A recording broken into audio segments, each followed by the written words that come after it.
नमस्कार दोस्तों, मैं आशुतोष मिश्रा आप सभी लोगों का स्वागत करता हूं आपके इस YouTube चैनल में। और इस आज जो यह वीडियो है वह किसी विषय पर नहीं है, वह किसी बिंदु पर आधारित नहीं है, वह केवल जो वर्तमान में चुनाव की जो परिस्थितियां पिछले 2-3 महीने में जो घटित हुआ है उसको लेकर के जो मेरे विचार हैं उस विचार को कविता के माध्यम से आप सभी लोगों को प्रस्तुत किया है और कोशिश किया है कि आप सभी लोगों तक मैं अपनी आवाज़ कविता के माध्यम से पहुंचा सकूं।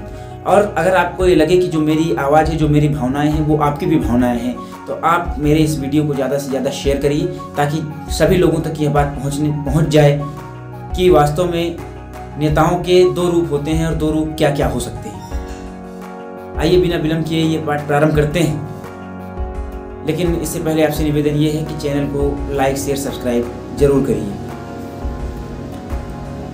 आइए कविता का पाठ प्रारंभ करते हैं कि 3 माह की बड़ी प्रतीक्षा आखिर आज समाप्त हुई, नगर निकायों के चुनाव की आखिर स्थिति साफ हुई। हम सभी लोग जानते हैं कि दिसंबर से लेकर के मार्च तक लगातार नगर निकाय के चुनाव पर आरक्षण को लेकर के विभिन्न मुद्दों को लेकर के मामला सरकार से लेकर के कोर्ट तक गया और मामले उलझते चले गए। और 3-3.5 महीने की लंबी प्रतीक्षा के बाद आखिरकार अब जाकर के चुनाव आयोग ने चुनाव कार्यक्रम की घोषणा की है।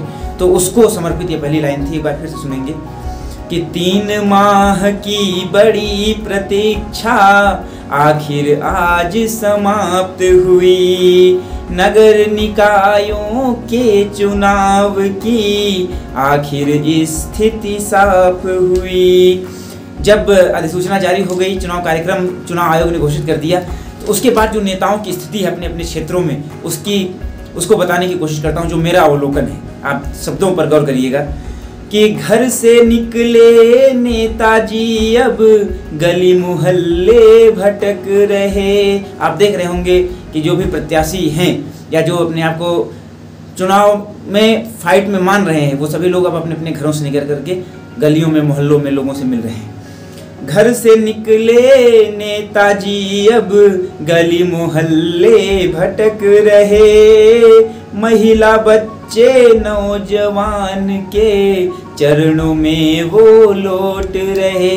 आप देख रहे होंगे कि वो लोग जो प्रत्याशी हैं वो उन लोगों को भी नमस्ते प्रणाम कर रहे हैं जिन लोगों को से आज तक उन्होंने बातचीत नहीं की, या वास्तव में अगर देखा जाए तो वो सही से उनका परिचय भी नहीं जानते हैं। लेकिन यह जानते हुए कि यह व्यक्ति मतदाता है, यह व्यक्ति उनका भविष्य निर्धारित कर सकता है, 1 महीने के लिए हर उस व्यक्ति से वो नमस्ते प्रणाम करने की कोशिश करते हैं जो उनके नगर पालिका क्षेत्र में या उनके उस चुनावी क्षेत्र में आता है। कि महिला बच्चे नौजवान के चरणों में अब लौट रहे।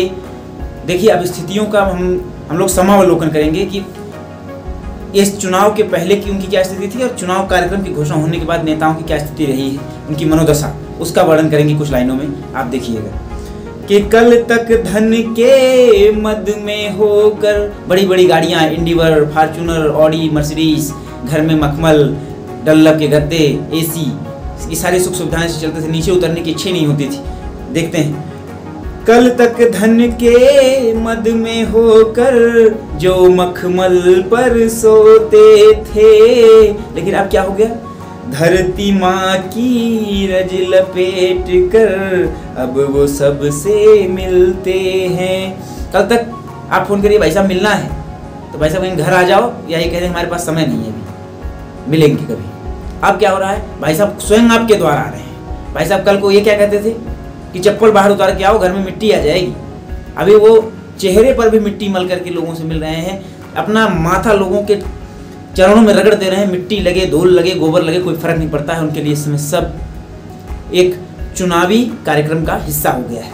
उस स्थिति को ध्यान में रखते हुए ये लाइनें लिखी हैं, एक बार फिर सुनिएगा कि कल तक धन के मद में होकर जो मखमल पर सोते थे, धरती माँ की रज लपेट कर अब वो सबसे मिलते हैं। और क्या कहते हैं लोगों से मिलने के बाद, बेटा हूँ मैं आप सभी का, घूम घूम कर कहते हैं बेटा हूँ मैं आप सभी का, घूम घूम कर कहते हैं। लेकिन उनके अंदर क्या विचार चलता होता है? लूटूंगा मैं राजकोष को, ऐसा मन में कहते हैं। हाथ जोड़ते जरूर हैं कि हम आपके लिए ये कर देंगे वो कर देंगे, लेकिन मन में ये विचार नेताजी के चलते रहते हैं कि 5 साल के लिए अगर हमें सीट मिल गई तो इतने करोड़ अंदर कर लेंगे। सेवा ही संकल्प हमारा, नारा देते फिरते हैं। गली गली में नारा देते हैं कि सेवक चुनिए, बेटा चुनिए, भाई चुनिए, मैं आपके अपने बीच में हूँ। लेकिन उनके अंदर जो भावना चलती रहती है, एक समावलोकन की बात मैंने की थी, वो देखिएगा कि सेवा ही संकल्प हमारा, नारा देते फिरते हैं। जीतूंगा तो लूंगा सेवा, मन में सपना बुनते हैं। कि अगर मैं जीत गया, अभी तो कह रहे हैं हम सेवक हैं, अभी कहिए आपके घर की बाल्टी पानी उठा कर रख दें, कोई और काम हो तो वो करवा दें, कोई आर्थिक सहयोग हो तो वो कर दें। लेकिन कल जब वही व्यक्ति कुर्सी पर बैठ जाएगा तो वो कोशिश करेगा कि आपसे अर्थ प्राप्त हो, आप उसकी सेवा करें, आप उसके लिए कोई काम करें। मतलब वही व्यक्ति के व्यक्तित्व और कृतित्व में कितना अंतर हो जाता है, कथनी और करनी में कितना अंतर हो जाता है, उसका समावलोकन है। एक बार फिर से देखेंगे। सेवा ही संकल्प हमारा, नारा देते फिरते हैं। जीतूंगा तो लूंगा सेवा, मन में सपना बुनते हैं। अब इन 4 लाइनों के माध्यम से मैं आप सभी लोगों से निवेदन करना चाह रहा हूँ, एक संदेश देना चाह रहा हूँ, और आप लोग अवश्य मेरे इस संदेश को लोगों तक पहुँचाइए और आप भी अपने जीवन में, अपने लोगों में, अपने परिवार में इसको फैलाइए। हाथ जोड़कर यही प्रार्थना आप सभी से करता हूँ। हाथ जोड़कर यही प्रार्थना आप सभी से करता हूँ। बिना विचारे वोट न देना, ऐसा सबसे कहता हूँ, ऐसा सबसे कहता हूँ। एक बार पुनः आप सभी लोगों से निवेदन है कि ज़्यादा से ज़्यादा शेयर करिए, चैनल को सब्सक्राइब करिए, लाइक करिए। बहुत बहुत धन्यवाद। जय हिंद, वंदे मातरम, भारत माता की जय।